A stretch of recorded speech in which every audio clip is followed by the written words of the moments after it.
Hey guys, it's Klamp here, and before I start today's video, here is our sponsors. I'm just kidding, I'm too small to have sponsors. I just want to thank you all for 25 subscribers. It may not seem like a big number, but if you start from zero, it's really a big number. So I really appreciate it, and thank you guys. So recently, I just finished a series that was so good that I couldn't wait to make a video on it. And then I realized I was late to the party. God damn these big channels. So hence our new series, Late to the Party, Vinland Saga. That did not sound cool. Now I've seen and heard of Vinland Saga before, but I really never paid it any attention. I just saw this yellow haired dude and these other manly looking men, and I was like, I'm not watching this. But recently I've been looking for a new series to binge watch, and I happened to see a clip on YouTube of Askeladd chopping the king's head off.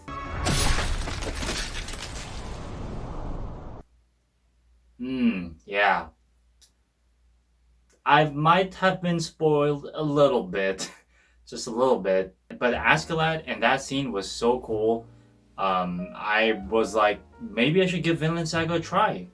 And guess what? I found a YouTube channel that uploaded all the episodes in sub. So I started the series right away, and I finished in a day or two, and I had to tell others of what I just watched. Now, I won't be talking about all the characters and all the cinematic components because I'm sure there are a lot of good channels out there that do the same thing. So what I wanted to do is to share with you guys what made this series special to me.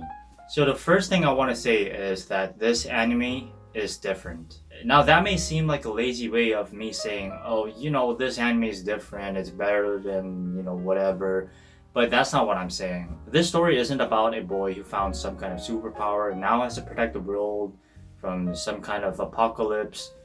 No, this one is a perfect example of real history and fantasy and how they come together, and in which the outcome is a great story that is as immersive as the real history that it's based on. And it's not just the genre that's different. Right off the bat, you'll realize that Vinland Saga is a lot more mature in its content and the ideas that the story revolves around. And I really appreciate that because, it's not like they added, gore and uncomfortable topics for the sake of making it, more mature and different. Rather, these elements are essential in telling a story that is Vinland Saga. And they used these elements superbly. Notice how when Askeladd and his crew go on village hunting, all the horrific scenes such as killing the man, the young woman, and possibly rape, it's not shown, but it's slightly hinted, I would say. Well, these scenes were not overly dramatized. They didn't spend more time than they needed in showing these scenes to us. If it was some other anime, they would probably spend a good portion of the episode just to cement that into our head. But Vinland Saga? No. And to me, this was the anime's way of telling us, the viewers, that, these horrific and inhumane events were part of everyday life in the world of Vinland Saga. The spoils of war, although horrific, were very real and common in the anime and in real history. And as a viewer, you are both shocked and drawn into this violent world that is seemingly hopeless. But it's too late because you're already part of the journey of Thorfinn and the gang. And your only way out is to see how these characters play their hands to twist their fate. The next thing that was really special about Vinland Saga is kind of hard to put into words, but I'll try. It's how all these different characters have different resolves, but they are interconnected. And that makes up for an amazing story.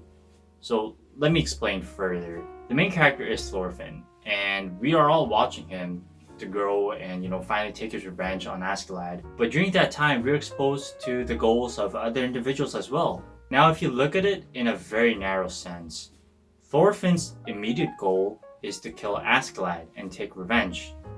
Askeladd's immediate goal is to protect Wales and to groom King Knud. And King Knud's goal is to take the throne from his father and lead the Danes. If you look at it that way, all their immediate goals are different, but they are all the same.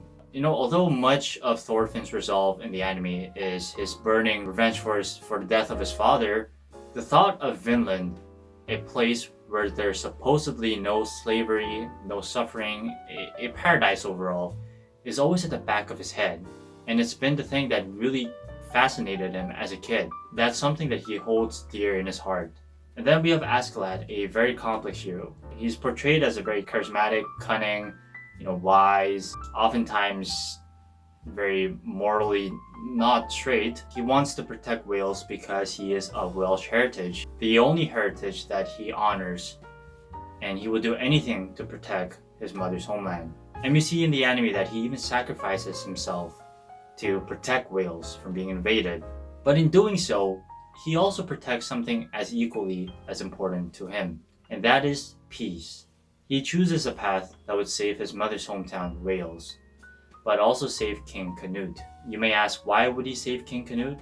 It is because he believes that King Knud is the one that would bring peace to the world. And his idea of peace, like Vinland, is so important to him that he would choose death to protect it.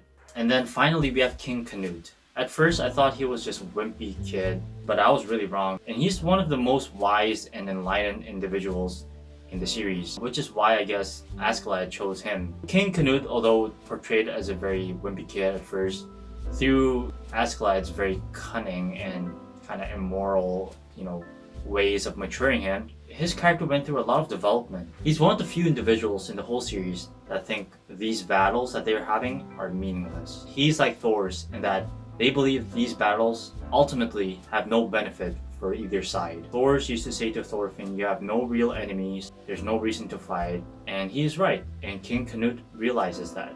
We can see that almost everyone is war crazy in this world, Parents are cheering their sons to go to war, saying bring honor to us.